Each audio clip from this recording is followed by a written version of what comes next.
الحمدللہ وحدہ والصلاة والسلام علی من لا نبی بعدہ اما بعد فاعوذ باللہ من الشیطان الرجیم بسم اللہ الرحمن الرحیم واللہ یقدر اللیل والنہار علم ان لن تحصوه فتاب علیکم فاقرؤوا ما تیسر من القرآن علم ان سيكون منكم مرضى وآخرون يضربون في الارض يبتغون من فضل اللہ۔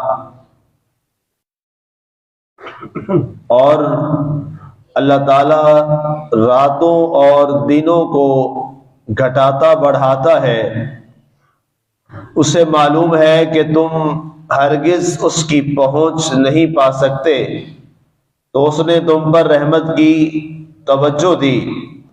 سو اب قرآن حکیم سے جتنا آسان ہو اتنا پڑھ لیا کرو۔ اسے معلوم ہے کہ کچھ تم میں سے بیمار ہوں گے اور کچھ دوسرے لوگوں نے زمین میں سفر کرنا ہوگا اللہ کا فضل تلاش کرنے کے لیے۔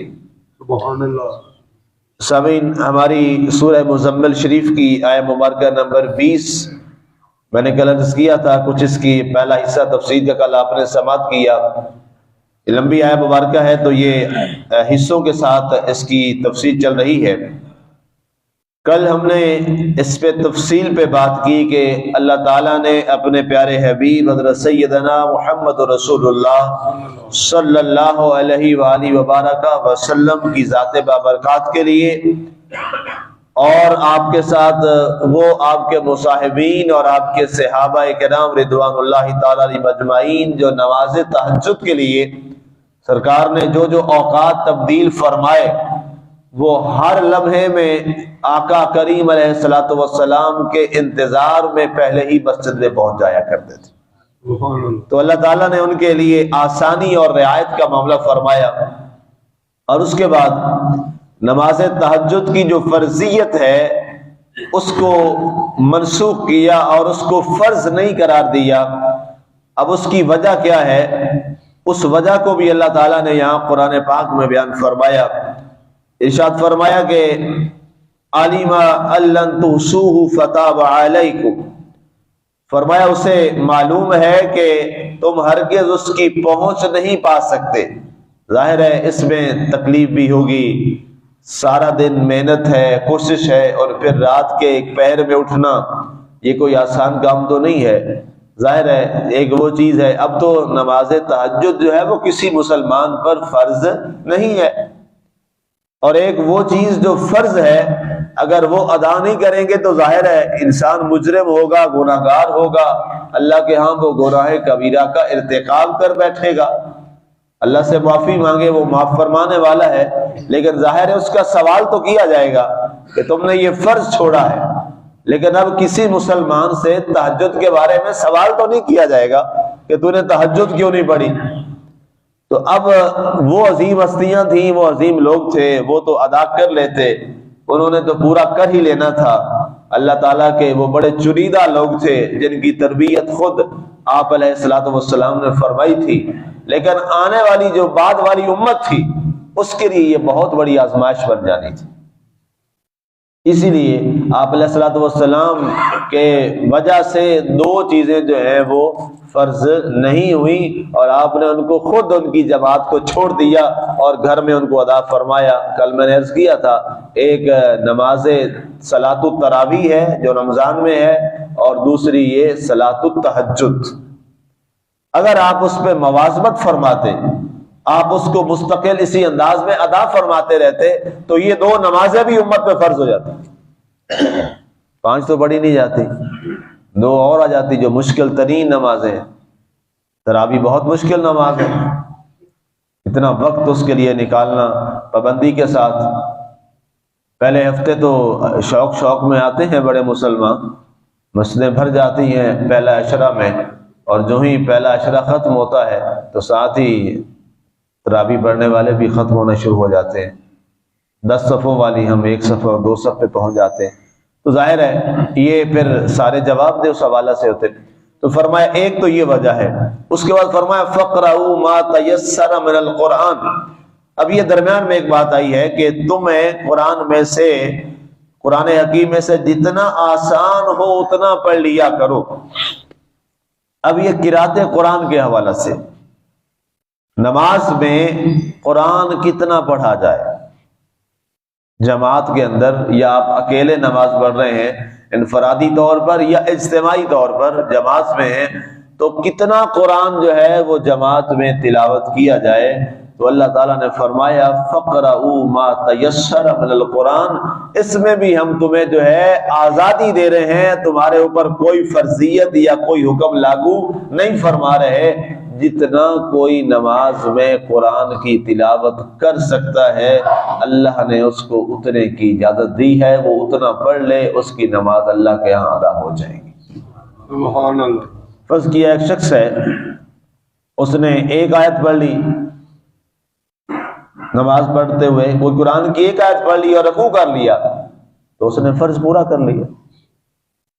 فرض ہے قرآن کی جو تلاوت نماز میں فاتحہ شریف کے بعد فَقْرَؤُوا مَا تَيَسَّرَ مِنَ الْقُرْآنِ کے تحت کسی نے اگر ایک آیت بھی پڑھ لی تو ایک آیت پڑھنے کے ساتھ اس نے رکوع کر لیا، اس کی قرأت قرآن مکمل ہو گئی، اور اس کی جماعت ہے یا نماز ہے، اکیلا پڑھ رہا ہے یا جماعت میں پڑھ رہا ہے، وہ اس کی پوری ہو گئی۔ یہ اللہ تعالیٰ نے آسانی فرمائی ہے۔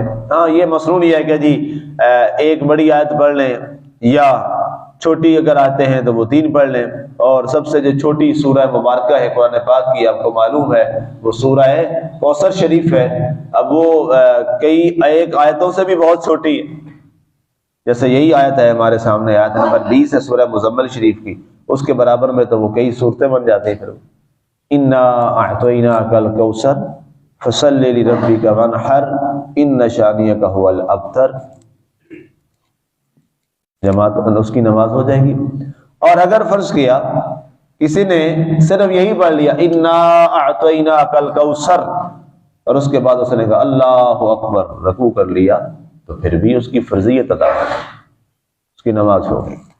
اس میں کوئی اسلام نے پابندی نہیں لگائی۔ فَقْرَؤُوا مَا تَيَسَّرَ مِنَ الْقُرْآنِ، قرآن میں سے جو آسان تم پڑھنا چاہو، جتنا پڑھنا چاہو، اللہ نے اسے پہ تمہیں مجبور نہیں فرمایا، یہ بھی اس نے آسانی فرمائی ہے۔ یعنی اسلام ایک ایسا دین ہے جو فطری طور پر ایک ایسا عظیم دین ہے کہ جو آسانی چاہتا ہے۔ اسلام وہ عظیم دین ہے جو لوگوں کے لیے آسانیاں بانٹتا ہے۔ اسلام وہ عظیم دین ہے جو بالکل بشری تقاضوں کے مطابق ہے۔ آج لوگوں نے اسلام کو یا تو اتنا سخت کر کے پیش کیا کہ لوگ بالکل ہی ڈر گئے، اور اب ہر بندے کے ذہن میں یہ ڈر پڑا ہوا ہے کہ اگر اسلام میں آ گئے یا اسلام کے طریقے پہ آ گئے یا اسلام لاگو اور نافذ ہو گیا، پتہ نہیں کیا بلا ہمارے سروں میں پڑ جائے گی۔ آج آپ سروے کر لیں کہ جی اسلامی نظام آ جائے، یا ایسے لوگ کہتے ہیں جی اسلامی نظام، کوئی بھی اسلامی نظام نہیں لانا چاہتے، ڈرے ہوئے ہیں، پتہ نہیں اسلامی نظام آ گیا تو یہ کوئی اتنی مصیبت ہے، تکلیف ہے۔ بھائی اسلامی نظام اگر نافذ ہو جائے تو اتنا سکون آ جائے معاشرے کے اندر، اتنا سکون اور راحت آ جائے معاشرے کے اندر کہ ساری پریشانیاں ختم ہو جائیں، اس لیے کہ اسلام وہ دین ہے جو ہر ایک کو تحفظ فراہم کرتا ہے۔ اسلام اتنا عظیم دین ہے، اسلام اتنا پیارا دین ہے کہ جس کے اندر جناب انسانوں کے، اور اصل میں جنہوں نے نافذ کرنا ہے جو بڑے ہیں، وہ اسلام جب نافذ ہو جائے گا تو پھر سب سے پہلا تو نقصان ان کا ہو جائے گا نا جی، عیاشیاں ختم ہو جائیں گی، فضولیات ختم ہو جائے گی، اور سب سے بڑی بات عوام کو جواب دینا پڑے گا۔ پھر ایک عام بدو کھڑا ہو کے پوچھ لیتا ہے 22 لاکھ مربع میل کے بادشاہ سے، امیر سے، جناب آپ بتائیے مال غنیمت میں تو ایک چادر ملی تھی، جس غزوہ میں آپ شریک تھے، ہم بھی تھے، ہمیں بھی ایک چادر ملی، آپ کو بھی ایک چادر ملی، آپ کا قد بہت لمبا ہے فاروق اعظم رضی اللہ تعالیٰ عنہ، ایک چادر سے آپ کا لباس نہیں بن سکتا، آپ نے یہ نیا لباس پہن رکھا ہے جو آپ خطبہ فرما رہے ہیں، یہ دوسری چادر دو سے بنا ہوا ہے، ایک سے نہیں بنا ہوا، آپ نے دو چادریں کیوں رکھی یا اس کی وجہ کیا ہے، دوسری چادر آپ کے پاس کہاں سے آئی، آپ اس کا جواب دیں۔ جب آپ جواب دیں گے ہم مطمئن ہو جائیں گے، پھر آپ کا خطبہ بھی سن لیں گے۔ یہ اسلام ہے، یہ اسلامی نظام ہے۔ ایک عام بدو کھڑا ہو گیا تھا، ایک عام شہری کھڑا ہو گیا تھا، تو حضرت عمر رضی اللہ تعالیٰ نے فرمایا بالکل تمہارا سوال درست ہے، تمہارا سوال بالکل درست ہے اور تمہیں کرنا چاہیے۔ آپ نے فرمایا میرے آپ کے سوال کا جواب میرا بیٹا عبداللہ یہ بیٹھا ہے میرے پہلو میں، یہ جواب دے گا۔ جی ٹھیک ہے دیجیے۔ حضرت عبداللہ کھڑے ہوئے فرمایا، اس شخص سے پوچھا بتائیے اس غزوہ میں بھی شریک تھا کہ نہیں؟ کہا جی آپ بھی شریک تھے۔ مجھے چادر ملی تھی؟ جی آپ کو بھی چادر ملی تھی۔ کہتے ہیں میں نے اپنے والد سے یہ کہا کہ آپ امیر المومنین ہیں، آپ کے پاس ایک نیا جوڑا نہیں ہے پہننے کا، ایک چادر آپ کو ملی ہے، ایک چادر میں آپ کو ہدیہ کرتا ہوں، دو چادریں ملا کے اپنا ایک کوئی نیا لباس ہی بنوا لیں۔ یہ اسلام ہے، یہ اسلام ہے۔ تو آج سے جو حالات ہوئے وہ آپ سب کے سامنے ہیں۔ اب تو وہ حالات اب تو دل ہی نہیں کرتا اس پہ بات کرنے کے لیے۔ وہ کہتے ہیں نا کہ جی ہر شاخ پہ الو بیٹھا ہے، انجام گلستان کیا ہوگا۔ اب یہاں کیا بات کریں اور کس بات پہ گفتگو کریں، بس اللہ تعالیٰ سب کو ہدایت نصیب فرمائے۔ تو اب یہ فرمایا گیا، واپس آئیے، فَقْرَؤُوا مَا تَيَسَّرَ مِنَ الْقُرْآنِ، قرآن میں سے جتنا آسان ہے تمہارے لیے اس کو تلاوت کر لیجیے۔ یہی حکم ہے تمام نمازوں کے اندر تلاوت کرنے کا، اور باقی عمومی صورت میں اس میں بھی آپ کو جتنا آسانی سے لگے کہ آپ کے اوپر بوجھ نہ بن جائے، اس کو آپ بوجھ محسوس نہ کریں، وہ آپ کے لیے ذوق ہے۔ اور جب انسان کو کسی چیز سے محبت ہو جائے نا جی، تو وہ انسان کو بوجھ محسوس ہی نہیں ہوتا۔ ایک زمانہ تھا، ایک وقت تھا جب ہم یہ پڑھا کرتے تھے کتابوں کے اندر، اساتذہ کرام سے یہ سنا کرتے تھے دوران تعلیم و تدریس کہ جناب فلاں امام جو تھے یا فلاں جو صحابی تھے انہوں نے ساری رات جو ہے وہ قرآن کی تلاوت کرتے ہوئے گزار دی، انہیں پتہ ہی نہیں چلا، تو صبح مؤذن نے اذان فجر پڑھ دی۔ بڑے حیران ہوتے تھے کہ یہ کیسے ممکن ہو گیا۔ پھر ہم یہ پڑھا کرتے تھے کہ جناب فلاں جو اللہ کے دوست ہیں، اللہ کے ولی ہیں، فلاں بزرگ جو ہیں، انہوں نے ساری رات جو ہے وہ نوافل میں گزار دی اور انہیں پتہ بھی نہ چلا، اور صبح فجر کی اذان پڑھ دی مؤذن نے۔ میں کہا جی یہ کیسے ممکن ہو جاتا ہے، اتنا مشکل کام، ساری رات وہ نوافل میں لگے رہے، انہیں پتہ ہی نہیں چلا، یہ کیسے ہو گیا؟ شکر ہے موبائل آئے، پتہ چل گیا، سمجھ آ گئی۔ ہمارے نوجوان ساری رات لگے رہتے ہیں، ان کو پتہ ہی نہیں چلتا ہوتا۔ ایسا ہی ہے نا جی، ایسا ہی ہے۔ موبائل پہ کبھی وقت کا پتہ چلا کسی کو؟ کوئی پتہ نہیں چلتا۔ اب پتہ سب کو یہ مٹھے زبان نیچے کی ہوئی ہے، سب کو پتہ ہے۔ موبائل آ گئے، ٹی وی آ گئے، نیٹ آ گیا، یہ چیزیں آ گئیں، ساری رات بیٹھے رہو، پتہ چلتا ہے کوئی؟ تو سوچنے کی بات ہے کیا وجہ ہے، کیوں نہیں پتہ چلتا؟ اس کے اندر ذوق ہے، اس میں شوق ہے آپ کا، آپ اس کی محبت میں ڈوبے ہوئے ہیں، آپ اس کے شوق میں بیٹھے ہیں، آپ کو وقت کا بھی احساس نہیں ہوا اور نہ کسی اور کا احساس ہوا، نہ بھائی کا، نہ رشتہ دار کا، نہ بیوی بچوں کا۔ میرے پاس طلاقوں کے مسائل آتے ہیں، ان میں سے 90% موبائل کی وجہ سے طلاقیں ہوتی ہیں۔ ہاں جی، وہ جی عورت کو بھی اعتراض ہے موبائل پہ اور مرد کو بھی اعتراض ہے موبائل پہ، وہ اس موبائل میں لگا رہتا ہے جی، وہ اس موبائل میں، میری طرف توجہ ہی کوئی نہیں، پتہ ہی نہیں چلتا۔ ہماری توجہات اور ترجیحات اس شوق میں آئیں، ہمیں وقت کا پتہ ہی نہ چلا، ان کی توجہات اللہ کے ساتھ لگیں، انہیں وقت کا پتہ ہی نہ چلا۔ اس چیز نے بہت ساری چیزوں کو آسان کر دیا اب سمجھنے کے لیے، اس لیے اپنی توجہات اور اپنے شوق کو اس مالک کے ساتھ لگائیں، اور جب اس مالک کے ساتھ شوق لگ جائے گا تو پھر یقین کیجئے ساری رات بھی گزر جائے گی نا مالک کی یاد میں اور ذکر میں اور تلاوت میں، آپ کو پتہ ہی نہیں چلے گا، آپ کو پتہ ہی نہیں چلے گا۔ سیدہ زہرا، طیبہ طاہرہ، فاطمہ الزہرا بنت رسول علیہ السلام، آپ کے بارے میں یہ ہے کہ آپ ساری رات جو ہے آپ اللہ کی عبادت میں گزارتی تھی، اور ایک دن آپ نے کیا کیا، آپ نے ایک سجدہ کیا عشاء کے بعد، اللہ کے حضور سجدے میں پڑی رہی، اتنا لمبا سجدہ کیا، اتنا لمبا سجدہ کیا کہ روایات میں آتا ہے کہ نماز فجر کے لیے اذان فجر بلال رضی اللہ تعالیٰ عنہ دی مسجد نبی شریف میں، تو آپ اٹھ گئیں، سجدے سے سر اٹھایا، کہا مالک اتنی چھوٹی رات بنائی، تیری بندی ایک سجدہ ہی پورا نہ کر سکے۔ سبحان اللہ، سبحان اللہ۔ یہ ذوق عبادت ہے، یہ اللہ کے ساتھ محبت ہے، یہ اللہ کے ساتھ پیار ہے، یہ اللہ کی ذات کے ساتھ عشق حقیقی ہے۔ جب پھر انسان اس میں مستغرق ہوتا ہے تو پھر اسے کوئی اور چیز یاد نہیں رہتی۔ ہم کس مقام پہ کھڑے ہیں یہ ہر ایک آدمی اپنے اپنے بارے میں بہتر جانتا ہے۔ ہمیں اللہ کے ساتھ اپنے تعلق کو مضبوط کرنا چاہیے، اور ہمارے ان اسلاف کی روایات کو ہمیں سمجھنا چاہیے۔ عالمان سیکون منکم مرضی، اللہ نے فرمایا تہجد اس لیے فرض نہیں کی کہ مجھے معلوم ہے کہ تم میں سے کوئی مریض بھی ہوں گے، کئی تم میں سے مریض بھی ہوں گے، وہ نہیں ادا کر پائیں گے۔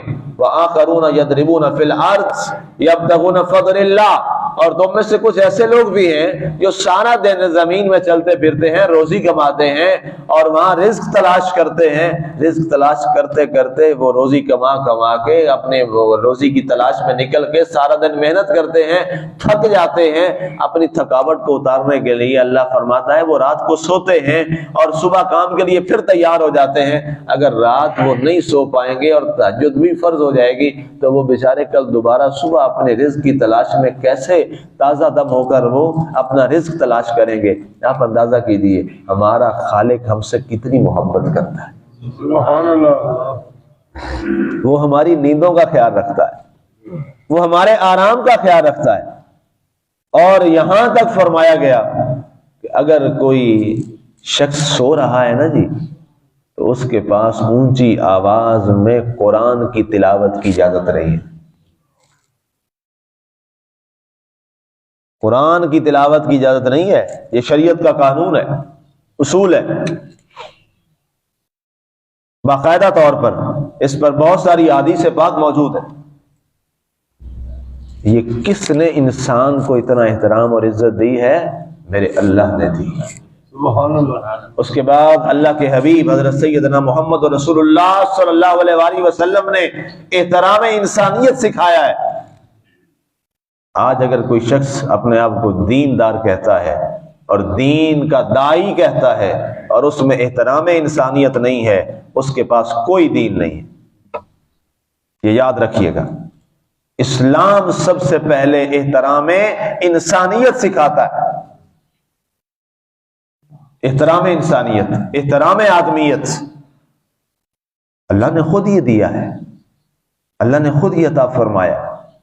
اور اس کے پرسوں والا جو غالباً شاید درس قرآن تھا اور اس سے شاید ایک دن پہلے کا، اس میں میں نے یہ بات عرض کی تھی کہ اسلام نے اتنا احترام آدمیت اور اتنا احساس انسانیت سکھایا تھا کہ فرمایا آپ علیہ السلام نے جب مجاہدین کو بھیج رہے تھے کہ فرمایا کافروں کی عورتوں کا خیال رکھنا، ان کو نہیں مارنا، ان کے بچوں کو نہیں مارنا، ان کی فصلوں کو نہیں تباہ کرنا، ان کے پھلدار درختوں کو نہیں کاٹنا۔ اور آج کیا ہے؟ مسلمان کا گلا نہیں کاٹ رہا، گلا کاٹنے کے بعد بھی وہ کہے میں مسلمان ہوں، اور آگے کہ اللہ اکبر۔ اقبال رحمۃ اللہ تعالیٰ نے کہا تھا وضع میں ہو تم نصارا تو تمدن میں ہنود، یہ ہے وہ مسلمان جنہیں دیکھ کے شرمائے یہود۔ فرمایا اب تو ہمیں مسلمان کہتے ہوئے بھی شرم آتی ہے۔ فارسی میں خود کہتے ہیں چومی گویم مسلمانم بلرزم کے دانم۔ فرمایا مشکلات لا الہ، جب میں اپنے آپ کو مسلمان کہتا ہوں نا، اقبال کہہ رہے ہیں کتنا نیک آدمی اور پارسا انسان تھا، اللہ سے کتنی عشق اور محبت کرنے والا تھا۔ کہتے ہیں چومی گویم مسلمانم بلرزم کہ دانم مشکلات لا الہ الا اللہ را۔ فرمایا جب میں اپنے آپ کو مسلمان کہتا ہوں تو کانپ جاتا ہوں، اس لیے کہ میں جانتا ہوں کہ لا الہ الا اللہ محمد رسول اللہ کے تقاضے کیا ہیں۔ ہم نے تو بس پڑھ لیا رسمی طور پہ، کان میں اذان ہو گئی، بس ٹھیک ہے اللہ اللہ خیر صلی اللہ مسلمان ہو گئے۔ لا الہ الا اللہ محمد رسول اللہ صلی اللہ علیہ وآلہ وسلم کے مسلمانوں تقاضے ہی اور ہیں۔ جب بندہ کہتا ہے نا میں مسلمان، تو جسم کہتے ہیں کانپ جاتا ہے، مسلمان ہوں اور یہ میرا عمل، یہ میرا کریکٹر، یہ میری تربیت، یہ میرے اصول، یہ میرے قاعدہ زندگی، یہ ہے دین۔ یہ ہے اسلام۔ اللہ کی ذات ہمیں اس پر قائم فرمائے۔ آمین۔ اللہ کی ذات جیسے ہمیں اللہ ہو کر اپنے بندوں کو اتنی عزت دیتا ہے، ہم بندے ہیں، ہمیں بھی اسی طرح اس ذات کو عزت دینے کی توفیق عطا فرمائے۔ آمین۔ حقیقی بات ہے ہم اللہ کو عزت نہیں دیتے۔ جب اللہ کے فرمان کو عزت نہیں دیتے تو کیا مطلب ہے؟ اللہ کی عزت نہیں کرتے؟ کیا قوم، مسلمان قوم جھوٹ نہیں بولتی؟ سروے کر لیں کتنے فیصد جھوٹ کو بولتی ہے مسلمان قوم؟ پاسنگ مارک بھی نہیں ملیں گے 33% بھی۔ تو پھر اس سے بڑی بے ادبی کیا ہے اللہ کی؟ اللہ کا ہم احترام نہیں کرتے، ہم اللہ کی عزت نہیں کرتے۔ یہ بھی ایک نافرمانی جو ہے، یہ بھی تو ایک بے ادبی کا پہلو ہے۔ آپ کسی سے کہیں جی میں آپ سے بڑا ادب کرتا ہوں، میں آپ سے بہت محبت کرتا ہوں، آپ کا ادب میرے لیے بڑا مقدم ہے، لیکن آپ اس کی بات نہ مانیں، وہ مان لے گا میرا ادب کرتے ہیں؟ نہیں مانے گا، کہے گا تو جھوٹ بولتا ہے، منافقت کرتا ہے۔ بات میری نہیں مانتا اور کہتا میں آپ کا بڑا ادب کرتا ہوں، جھوٹ بولتا ہے، تو منافق ہے۔ اللہ ہمیں عمل کی توفیق عطا فرمائے۔ اللہ کی ذات ہمیں حقیقی مسلمان بنائے، حقیقی لا الہ الا اللہ محمد رسول اللہ صلی اللہ علیہ وسلم کے تقاضوں کو پورا کرنے کی توفیق نصیب فرمائے۔ آمین۔ وما علینا الا البلاغ المبین۔